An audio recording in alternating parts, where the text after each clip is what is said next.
eventos más característicos de la historia antigua de España es la sucesión de oleadas que se vivió en diferentes pueblos, causando la extensión por toda la península ibérica.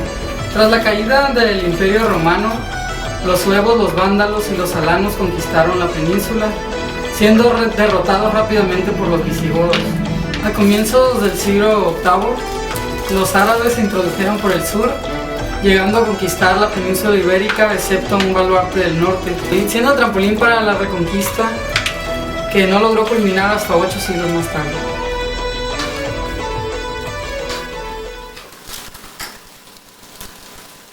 Los lujos de los dragones. Esta época se caracterizaba por la cantidad, no por la calidad ni la variedad. Los banquetes eran desde 7 hasta 20 platillos o hasta más. Se empezaban con dulces o frutas y se terminaban con carnes y pescados. Las salsas y potajes eran una gran importancia en sus alimentos. Las salsas eran un arte de mezclar los ingredientes. También se caracterizaban por hacer unos grandes platillos como el pavo con fuego. Ese se servía como si estuviera vivo.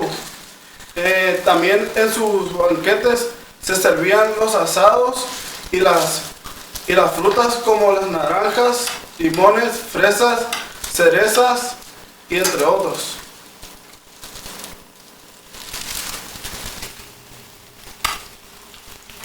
Bueno, ¿qué opinas que será lo que menos consumimos? Pues nosotros no acostumbramos a comer mucho la verdura, pero en ocasiones comemos los repollos, las lechugas, las zanahorias, los pepinos y los nabos. Oh, muy bien. ¿Crees que comemos en mucha abundancia o en más?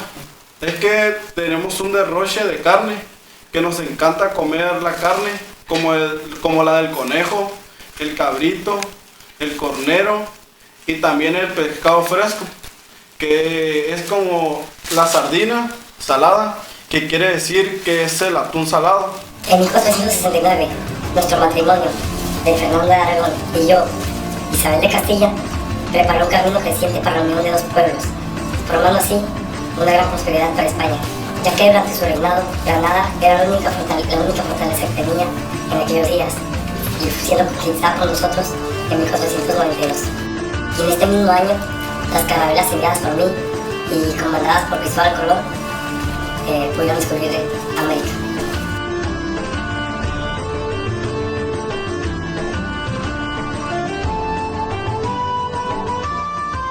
Las Islas Canarias se convirtieron en territorio español en 1495.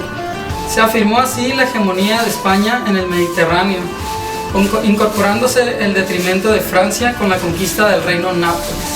Y Navarra se incorporó a la corona. En política internacional, España estableció alianzas matrimoniales con las cuales logró consolidar distintos pueblos en su poder de Europa. La monarquía española se convirtió así en una época renacentista.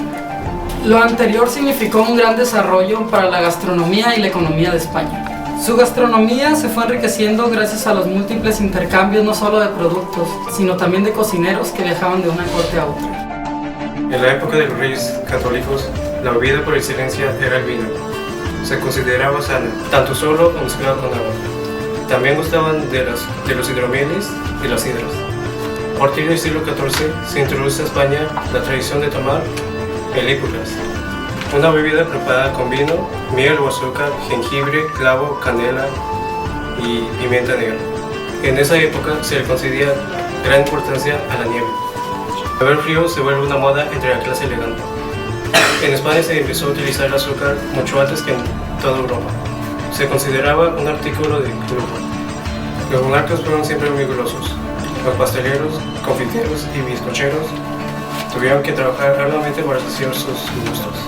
Un plato habitual al final de las comidas eran las tablitas y las ubicaciones. Existen muchas variedades de azúcar, de pilón común, de flor blanca, clarificada y de naranja.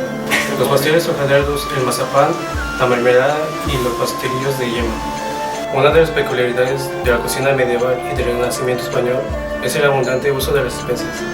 Las especies eran solo accesibles para los privilegiados.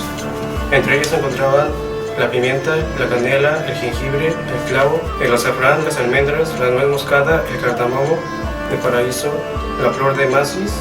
Pero igualmente se usaban el tomillo, el estragón, la savia, por lo general mezclada entre ellas. Los sabores predominantes en la cocina española de esta época era el agridulce, combinando lo dulce con lo salado. Estas fueron costumbres introducidas por nosotros los árabes, quienes trajimos las frutas cítricas, dando el toque de acidez para varios platillos de esta época. La olla podrida es un guiso que se originó en el lugar más vasto de toda la tierra, España. Se dice que nació desde un antepasado judío llamado Adafni.